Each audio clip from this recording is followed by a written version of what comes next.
안녕하세요, 여러분. 반디가 돌아왔습니다. 음, 그래도 여름은 신나고 즐거운 계절이죠.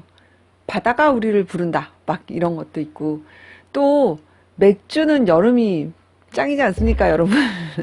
요즘 광고 보면 막 그 설국열차 같은데 이렇게 맥주 막 실어 나오는 그런 광고도 있더라고요. 맥주가 막 얼, 얼음으로 얼린다? 뭐 그랬나? 하여튼 그러면서 막 그 맥주 캔에 그 얼음이 막 붙어 있는.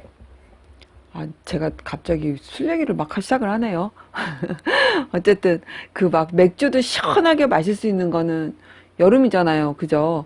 음, 시원한 맥주, 치맥, 그죠? 여러분들 치맥 좋아하세요? 음. 아, 오늘 저녁에는 치맥을 한 잔 해야 되지 않나 싶습니다. 얘기를 꺼냈으니까. 뭐 제가 이렇게 술을 잘 먹는 건 아니지만 어쨌든 여름에는 그 뭐라 그러죠? 좀 젊음?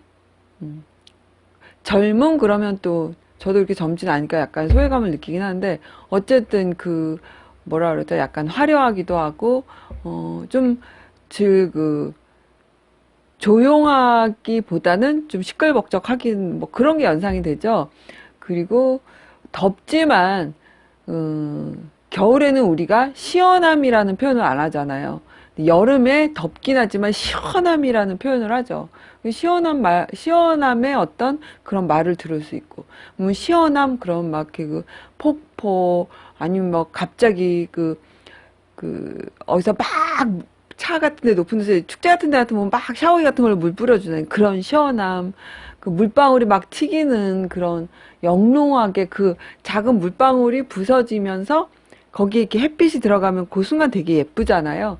그런 것도 여름에만 찾을 수 있는 것 같고, 또, 그, 일단 전 좋은 게 옷이 가벼워. 그죠? 옷이 가볍고, 그, 잠깐 집 밖에 나갈 때 시간이 오래 안 걸린다는 거죠. 음, 다들 동감하실걸요? 공감하실걸요? 뭐냐면, 겨울에는 집에서, 요즘에는 뭐, 예전이랑 달라서 뭐 내복 위에 바지 입고 세타 입고 뭐 이렇게 집안에 있지는 않잖아요. 다들 보일러 또 잘 돌아오고 예전에는 뭐 아랫목만 뜨겁고 약간 그런 시절이니까 그 보일러가 아니었잖아요. 근데 지금은 집안 전체가 이렇게 훈훈한 그런 게 돼 있기 때문에 어떤 집은 왜 반팔에 반바지 한겨울에도 입고 있잖아요. 그건 좀 너무하긴 한데, 그리고 요즘은 또 내복이 내복 같지 않게 나와서 그것만 집에서 입고 뭐 집에 잠옷 같은 거 실내복 입고 이렇게 있으신 경우가 있으니까 겨울에는 그 앞에 슈퍼 한번 갈라 그래도 은행 한번 갈라 그러거나 아니면 편의점 한번 간다 그러려고 해도 추우니까 막 옷을 껴입어야 되잖아요. 그리고 결국 어쨌든 안 입는다 그래도 긴팔에 파카 같은 거 아니 코트 같은 거 하나 두르고 나가야 돼. 시간이 오래 걸린다는 얘기죠. 근데 여름에는 그냥 반바지에 뭐 나시티나 반팔 입고 있다고 해도 잠깐 슈퍼 가면 그냥 그렇게 나오면 되죠. 더 이상 막 걸칠 것도 없잖아요. 막 겨울엔 양말 신고 막 그러고 나가야 되는데 여름에 그냥 맨발에도 그냥 슬리퍼 하나 끌고 나가도 아무렇지 않잖아요. 그러니까 가볍죠. 옷도 얇게 입어서 가볍고 그리고 집에 있다가 잠깐 나갈 기에도 그냥 그대로 나가도 되니까 시간도 절약되고. 그리고 몸매가 좀 좋으신 분들, 남자분들 같은 몸매가 좋으신 분들, 여자분들 몸매가 예쁘신 분들은 이렇게, 어, 몸매를 자랑할 수 있는 계절도 여름이지 않은가 싶습니다. 그쵸? 아무래도, 두꺼운 외투를 안 입어도 되니까. 그래서, 또 막, 약간 통통하신 분들 저한테 막 뭐라 그러겠네요. 그쵸? 저도 그래요. 저도 맘대로 못 나가요. 다이어트는 평생의 숙제라고 생각을 하고 살고 있습니다. 아무튼 그래서 여름이 나쁘지만은 않다. 그러니까요. 제가 이 말씀을 드리는 이유는 덥다고 너무 짜증내지 마시라고요. 여름에도 이렇게 좋은 것들이 많아요. 물론 가을 날씨가 제일 좋죠. 요즘엔 봄도 약간 그 춥기도 하고 그래서 막 그 바람도 많이 불고 하니까 봄도 그렇게 좋아하지 않으시더라고요. 근데 가을 날씨 좋죠. 가을 한가위 즈음해서 그래서 옛 어른들이 더도 말고 덜도 말고 한가위만 같아라 이런 말씀 하셨잖아요. 어쨌든 추석 즈음해서 날씨가 좋죠. 낮에는 고추 같은 거 말려야 되니까 햇볕은 있는데 그렇게 덥다라는 정도는 아니고 또 아침 저녁으로는 선선하고 옷도 뭐 그렇게 두껍게 입지 않아도 돼요. 가을 날씨가 좋은데 여러분 그렇지만 여름에 가을 날씨를 기대할 수는 없잖아요. 그러니까 여름에 좋은 게 뭐가 있을까 이렇게 좀 즐거운 생각하시면서 오늘 저녁에는 더운데 그냥 시원하게 맥주 한잔 해야겠다 뭐 이러면서 그러면서 이렇게 시원한 맥주는 여름에만 먹을 수 있는 거지 뭐 이런 그리고 좋고 저처럼 옷도 가볍게 입어서 좋고 이런 좋은 생각 하자고요, 여러분. 그래야 좀 여름을 즐겁게 이겨낼 수 있지 않을까 싶어요. 오늘은요, 자살 예방에 대해서 조금 다른 챕터로 얘기를 해드릴게요. 지난번까지는 오해, 우리가 자살을 시도하려고 하는 사람이나 아니면 그거를 보는 사람이나 이렇게 서로 오해하고 있는 것들이 있다고 그랬어요. 그쵸? 그래서 몇 가지 말씀드리면 자살은 끝이다라는 생각을 하는데 끝이 결코 아니다라는 얘기도 해드렸고, 자살은 하려고 하는 사람은 갑자기 한다든가 아니면 특별한 정신병력이 있는 사람, 그러니까 이런 오해들이 있다고 했죠. 근데 자살하려고 하는 사람들은 갑자기 하는 경우보다는 80% 이상은 우리한테 지인들한테 외부인들한테 어떤 사인을 보낸다고 했어요. 그걸 우리가 crying for help. 그래서 자살을 선택하는 사람들은 늘 어떤 사인을 우리한테 보내고 있는데 우리가 그거를 잘 알아채지 못하거나 순간 알았다고 해도 어찌할 방법을 몰라서 그런 안타까운 사고가 일어나는 경우가 있다고 했어요. 그래서 오늘은 그런 분들이 우리한테 보내는 어떤 사인이 어떤 게 있나 그걸 잠깐 알아보려고 합니다. 근데 이 경고 신호라는 게 딱 뭐다. 1번은 뭐, 2번은 뭐, 3번 뭐, 그래서 이거는 경고 신호야 라고 할 수 있는 거는 없다는 거죠. 자살을 하려고 하는 이유가 100만 가지면요, 여러분. 그 경고 사인도 100만 가지일 수가 있는 거예요. 우리가 지금 여기서부터 제가 100만 가지를 하루에 30가지씩 얘기해 드린다고 해도 저도 다 못하고요. 다 외울 수도 없고요. 근데 그 100만 가지 중에서 공통으로 나타나는 몇 가지 공통적으로 보이는 것들이 있어요. 그거만 몇 가지를 소개를 하려고 하죠. 근데, 그러니까 쉽게 말하면 위험 요소인 거죠. 그러니까 지금 말씀드리려고 하는 이 위험 요소는 어떤 쉽게 우리가 예방할 수 있는 것들 중심으로 제가 말씀을 드릴 거고요. 그리고, 좀 자살률이 높은 그런 거랑 약간 구분이 되어지는 그런 것들이에요. 그러니까, 뭐가 있냐면, 첫 번째로 그런 게 있어요. 사회생활로부터 이제 고립을 자꾸 하는 사람들이 있죠. 그러니까 이거는 원래 이제 혼자 있기를 좋아하고 시끄러운 데를 싫어하고 뭐 이런 사람이 아니고요. 평소에는 막 친구들이랑 어울리는 거 좋아하고 외출이 작고 뭐 여러 사람들 틈에서 이렇게 있는 거 원래 평상시엔 그런 걸 좋아하던 사람이 갑자기 사람들을 만나는 거를 회피하고 집에 있으려고 하고 나오지도 않고 그런 경우에는 이제 그러니까 약간 우리가 위험 요소를 봐야 되거든요. 갑자기 사람들을 막 피한다는 거는 어떤 마음에 긍정적인 에너지가 급격히 감소를 한다는 거죠. 그러면서 이제 우리 카톡을 보냈는데 예를 들어 그런 거예요. 하도 어울리지 않으니까 카톡을 보내면서 요즘 어때? 잘 지내? 이러는데 계속 일자가 붙어 있는 거죠. 그러니까 그렇게 안 본다는 거죠. 그리고 문자도 보질 않고 전화를 여러 번 해야 한 번 받을까 말까?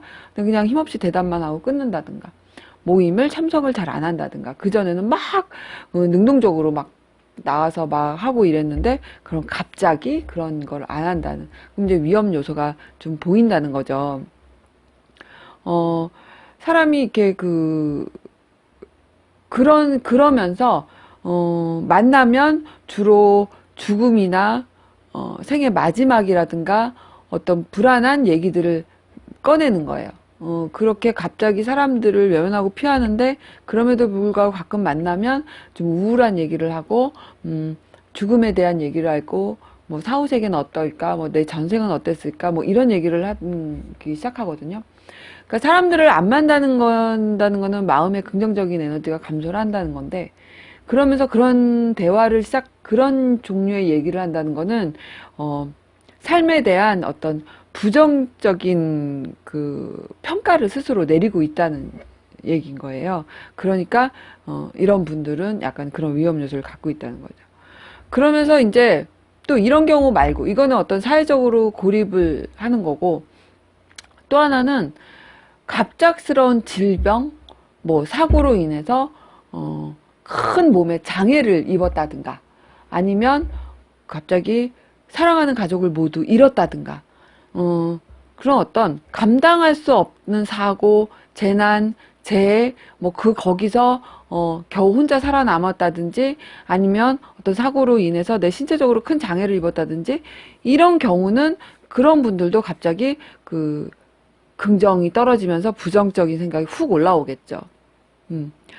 그 다음에 또 이런 분들이 있어요. 내가 굉장히 아끼고, 예를 들어 뭐 어떤 인형이라든가 옷이라든가 뭐 이런 게 있었는데 만져보지도 못하게 했던 사람들이 어느 순간 이렇게 정리를 하고 있어서 너야 그거 진짜 이쁘다. 그런데 보통 같으면 이거 비싼 거야, 이거 힘들게 구입한 거야, 리미티드야 막 이랬다가 이렇게 했던 사람이 어느 날 갑자기 야 그거 진짜 내가 전에부터 만들고 저 진짜 이쁜 것 같아. 이런데 그래? 이거 너 가질래? 하면서 그냥 주는 거예요. 그래서 자꾸 자기가 아꼈던 것들을 이렇게 나눠주기 시작하는 사람들이 있어요. 그리고 갑자기 생전 연락 안 했던 먼 친척이나 먼 친구한테 뜬금없이 전화해서 안부를 전하는 경우들이 있죠.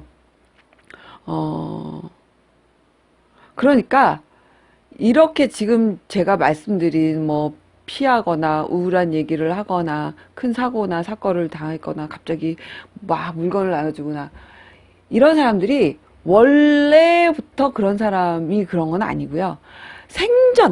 저는 정말 원래 그런 사람이 아닌데 평상시 행동과는 완전 다른 그런 행동을 하는 사람들이 있는데 그래도 그분들이 어떤 기회에 그럴 수 있죠. 근데 그런 분들이 그런 이상한 평소에 하지 않던 행동을 하면서 갑자기 저 사람이 힘들고 우울하고 그런 액션을 계속 취하면 좀 우리가 더 관심을 가져줘야 된다는 얘기를 드리는 거예요. 그게 그런 것들이 사인일 수도 있거든요. 사인이 아니더라고 해도 어떤 힘든 일이 있는 건 분명하니까 우리가 좀 더 그 사람의 안부를 챙기고 가까이 가지고 대화를 많이 하려고 노력을 해야 된다는 거예요. 근데 만약에 우리가 알았어요. 이게 경고 사인이구나. 이상한 행동도 하고 우울한 얘기도 많이 하고 막 그래. 그러면 이런 경고 사인인 걸 알았을 때 그럼 우리는 어떻게 해야 되냐고요. 그쵸? 그 경고 사인을 알았을 때 우리가 어떤 행동을 해야 되느냐를 말하기 전에 여러분 그런 경우 있잖아요. 살다 보면 내가 얼마나 어느 순간 갑자기 내가 너무 무섭고 외로운 순간이 있잖아요. 그래서 누가 한 명만이라도 나를 알아줬으면 좋겠다. 내 말 한마디 들어줬으면 좋겠다. 이런 순간이 있잖아요. 그런데 이렇게 막 외롭고 무섭고 누가 날 알아줬으면 좋겠다 싶기도 하다가도 그치만 어떤 한 명이 누군가가 나를 알아줬으면 좋겠다 싶다가도 그 누군가가 내가 이렇게 나약하고 힘들고 외롭고 무서워하는 거를 아는 순간 나를 떠나면 어떡하지? 이런 생각이 들 때도 있잖아요. 그리고 이렇게 무능력하고 뭐 나약하고 이런 모습이 나도 내가 싫잖아요. 나도 내가 싫은데 다른 사람들이 날 볼 때는 얼마나 나는 정말 그 다른 사람이 봐도 나는 민폐만 끼치는 사람 같아. 저 사람들이 나를 얼마나 우습게 보고 나를 싫어할 거야. 이런 생각을 막 하고 있다 보면 내가 막 이렇게 아, 그래. 난 저 사람들이 나를 끼워주지 않겠지. 난 버림받을 수도 있겠다. 가끔 그러면서 내가 이런 생각을 하고 있는 게 맞나? 이런 생각 들 때가 있잖아요. 저만 그런가요? 여러분은 전혀 그런 생각, 저는 그런 생각 가끔 들거든요. 특히 저는 청소년기에 그런 생각을 많이 했던 것 같아요. 지난번에도 제가 한번 얘기를 한 것 같은데, 여러분 기억나실라나 모르겠어요. 그, 제가 아이들한테도 주로 많이 하긴 하는데, 그래서 되풀이 하는데요. 이건 제 경험이었기 때문에 그런 것 같아요. 그, 교실 문을 드릉 열고 들어갔는데, 저기서 이렇게 335 친구들이 얘기하다가, 갑자기 저를 보고, 쓱! 자기 자리 돌아가서 공부 막 키를 꺼내면 되게 황당하고 민망하잖아요. 그런데 애들은 저를 제가 들어서 그런 게 아니라 나중에 알고 보니까 제 뒤에 한 몇 발자국 뒤에 선생님이 오고 계셨던 거예요. 그러니까 선생님을 보고 자리를 간 건데 약간 그런 오해가 오고 이제 그럼 그게 바로 오해가 이제 그 쉬는 시간에 야 니네 아까 왜 그랬어? 이러면 야 너 뒤에 선생님 왔어? 선생님 막 이러면 이제 그 오해가 끝나는 건데 그걸 풀지 않고 집에 하루 종일 애들이 왜 이러지? 내가 애들한테 뭐 잘못 보였나? 아, 나 뭐 왕따 당하는 거 아니야? 막 이렇게 우울하고 있다가 집에 딱 갔는데 학교 다녀왔습니다. 그러면 이제 너무 힘이 없잖아요. 하루 종일 우울했으니까. 그래서 학교 다녀왔습니다. 가방 내렸는데 저쪽에서 엄마가 아이고 우리 새끼 아이고 오늘 학교에서 공부하느라고 너무너무 애썼네. 아이고 수고했다. 엄마가 맛있는 간식 해놨어. 얼른 와서 먹어. 이렇게 얘기하면 어떻게 됩니까? 엄마 오늘 내가 학교에서 어쩌고 막 말도 제대로 안 나요. 그죠? 그래서 막 눈물 콧물 쏟으면서 애들이 어떻게 내가 들어봤는데 애들이 썩이고 막 이렇게 되잖아요. 그런 게 어른에도 그런 경우가 있을 수 있거든요. 그런 경우 있죠. 이렇게까지 제가 얘기를 했는데도 이런 경우가 없으시다고요? 여러분들은 참 행복하신 거죠. 어쨌든 약간 내가 이렇게 문득 외롭고 쓸쓸하고 이럴 때 있잖아요. 그럴 때 아까 엄마가 그냥 엄마는 그냥 하는 말씀이잖아요. 엄마 그냥 자녀가 왔으니까 그래 오늘 수고했다. 엄마 간식했으니까 아이고 오늘 힘들었네. 이거 한마디. 거기에 어떻게 됩니까? 눈물 콧물 쏟죠. 그러니까 제가 왜 이 말씀을 드리냐 하면 경고 사인인 걸 알았어요. 제가 누군가 내 친구가 아니면 내 아는 지인이, 요즘 굉장히 힘든 일이 있는데, 잘 극복하고 있는 줄 알았는데, 보니까 어느 날부터 자꾸 전화도 받지 않고, 카톡도 보지 않고, 그리고, 어쩌다가 만나면 우울한 얘기를 하고 굉장히 힘이 없어 보이고, 원래는 그 모임에도 잘 나왔던 사람이 잘 보이지 않고, 그러면, 이 사람 평소와 굉장히 다르네? 뭐, 자살까지 생각 안 더라도 이 사람이 어떤 힘든 일이 있지 않을까? 이거 경고 사인 아닐까 하고 받았을 때는, 뭐, 어떡하지가 아니고요. 그냥 다가가서, 이렇게, 아까 엄마가, 야, 공부하러 수고했다 한 것처럼, 손 한번 잡아주시는 거예요. 괜찮아? 그것도 뭐또 막 내가 불안하고 무서우니까 괜찮니? 요즘 어떻게 지내? 이러면 더 이상하죠? 그냥 어깨 한번 툭 치면서 괜찮아? 잘 지내고 있어? 괜찮니? 요즘 어때? 전화 안 받으면 받을 때까지 전화해서 그것도 막 계속 100번, 200번 하는 게 아니고요. 전화해서 어때? 요즘 잘 지내? 야 잠깐 나와. 커피 한잔 할까? 요즘 잘 지내? 그거 한마디면 된다는 거예요. 그래서 이 사람이 경고 사인을 보냄에도 불구하고 아무도 나한테 괜찮아? 요즘 어때? 라고 말을 해주는 사람이 없으면 이 사람은 위험한 선택을 할 수도 있지만 나도 모르게 내가 어떤 경고 사인을 사람들한테 보내고 저도 모르게 자신도 모르게 감추려고 했지만 그런데 누군가 와서 괜찮아? 잘 지내? 밥 한번 먹자. 지금 나와. 커피 한잔 사줄게. 야, 더운데 어떻게 지내? 이거 한마디 해주는 사람이 있으면 결국에는 그 사람한테 털어놓을 확률이 굉장히 크고요. 그 한마디에, 내 주위에, 누군가가 있구나. 내 뒤에 누가 있구나, 내 옆에 누가 있구나, 내가 아직 이 세상에 혼자 뚝 떨어진 게 아니구나, 내가 비탈길에 서 있는 게 아니구나 라는 그런, 내가 혼자 이 험한 어떤 그 수렁에 빠지고 있는 게 아니구나, 내가 손만 뻗치면 동아줄을 잡을 수 있구나 라는 어떤 그런 믿음을 줄 수 있거든요. 그러면 이 사람이 위험한 생각을 하기 전에 그 누군가에게는 털어놓을 그런 확률도 굉장히 높아지는 거죠. 그렇게 누군가한테, 그러니까 계속 우리는 서로 서로에게 관심을 기울여야 되는 거죠. 관심을 기울이면서 좀 더 우리 눈에 한번 어떤 위험한 요소가 보이는 경우에는 그냥 말 한마디 더 해주는 거예요. 그래, 너 충분히 괜찮아. 아, 그랬구나. 너 힘들었겠다. 너 힘든데 요즘 어떻게 이렇게 잘 이기고 있어? 뭐 이런 말. 야, 나 같아도 그런 마음이 들겠다. 이런 거 한번 해주는 거. 그거 굉장히 중요한 거죠.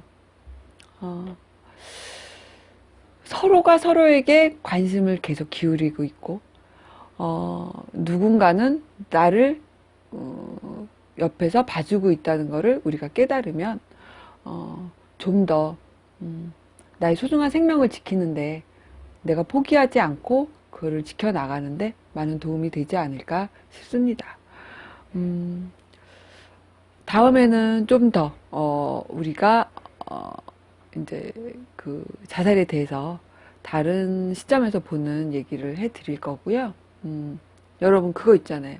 한 걸음 뒤에 항상 내가 있었는데, 뭐 그런 노래 있죠. 아우, 나 노래 너무 못해. 제가 이렇게 노래 못한 사람이 아닌데 갑자기 하려니까 그런 것 같아요. 어쨌든 그 한 걸음 뒤에 내가 있는데, 뭐 그런 노래 있죠. 저 그 노래 참 좋아하거든요. 그냥 혼자 듣고 있으면 왈칵 눈물이 날 때도 있어요. 여러분 노래가 아니고요. 항상 여러분 곁에는 누군가가 있다는 거 잊지 마시고요. 또 나 또한, 여러분 또한 누군가 뒤에 항상 서 계시는, 옆에 손 잡고 계시는 그런 여러분이 됐으면 좋겠습니다. 여러분 즐거운 여름 보내시기 바랍니다. 감사합니다.